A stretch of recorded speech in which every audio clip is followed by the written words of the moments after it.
For those of you who grew up in the 70s, it was the sweetest time to be alive. This was an era in which many of us spent time in a wood-paneled, shag-carpeted rec room, where we listened to 8-track tapes. It was also the decade of polyester and bell-bottom jeans, of Watergate and the end of the Vietnam War, and the beginning of summer blockbuster movies. Let's take a step back and look into some of those quintessential moments of growing up in the 1970s. Shag carpeting really did look hideous, but it was also surprisingly comfortable on bare feet. After all, you could lay on the carpet and make angel patterns on the living room floor. Beyond the soft touch, it also came in a variety of earthy shades, from rust orange and moss green to sunshine yellow and sky blue. On top of those shag carpets were most likely couches or decorative pillows upholstered in big floral prints. Let's also not forget about the macrame owl you had hanging around the house too.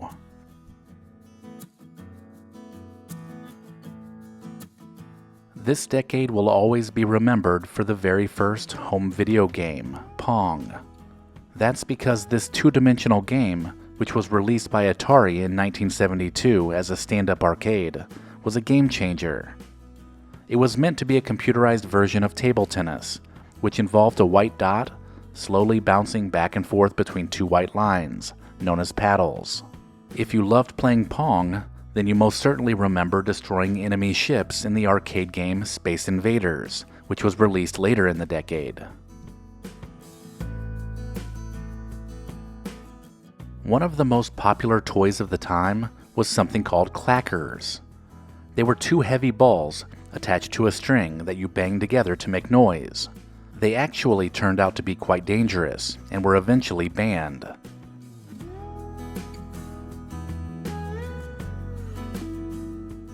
There's also no doubt you begged your parents for $4 so that you could buy a pet rock. You got to feed your pet rock, dress it up with googly eyes, and take it for a walk, just like a real pet. Do you remember the cool metal lunchboxes you used to carry to school? The sturdy tins protected your bologna sandwiches and were often decorated with cartoons, superheroes, or your favorite movie characters. And of course, don't forget the matching thermos that came with it.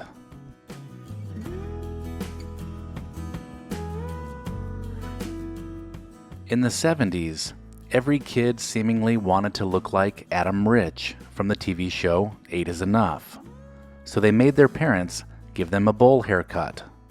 If you're unfamiliar with a bowl cut, it's exactly what it sounds like. Mom would put a bowl over your head and use scissors to cut around the edges. The resulting distinctly 70s haircut made it seem like you were wearing a salad bowl as a hat. But if it was good enough for baseball player Pete Rose and Olympic figure skater Dorothy Hamill, it was good enough for anyone.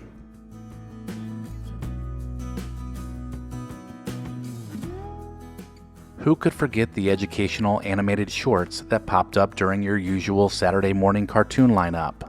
Without you realizing, Schoolhouse Rock taught you timeless lessons about grammar, math, politics, and science. The cartoons were funny, and the songs were catchy. I'm sure you can still sing the whole Conjunction Junction, What's Your Function song without missing a beat.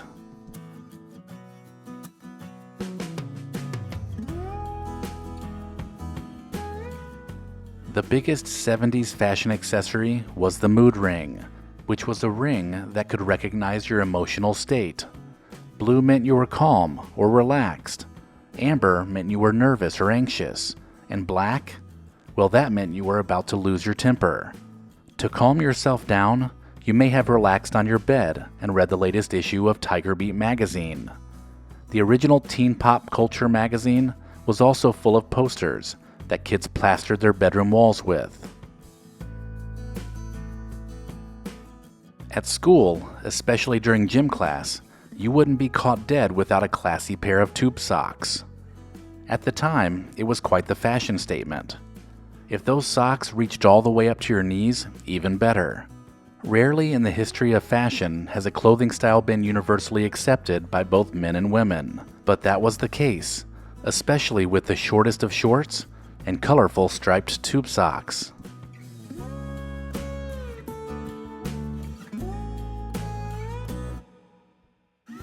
All it took was one seriously terrifying movie, Steven Spielberg's Jaws, to keep an entire generation of children out of the ocean. Jaws made its big screen debut in the summer of 1975, terrifying a nation with a 25-foot mechanical shark, and crystallizing the concept of a summer blockbuster. It made children and adults alike scan the water for signs of a shark fin anytime they were near the ocean.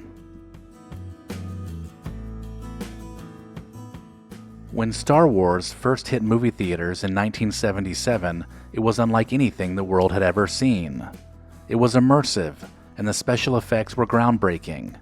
If you ask anyone who saw the original Star Wars in theaters about their experience, they'll probably be able to tell you every little detail, right down to how long they waited in line. For many kids, Star Wars defined their childhood. Kids were absolutely obsessed with the movie franchise, and they wanted every Star Wars toy that was released. Do you remember learning how to do the hustle for the very first time? The song came out in 1975, and everyone immediately wanted to learn the dance. The YMCA and the chicken dance also originated during this time, and they too led to crazes that saw everyone performing the dances together.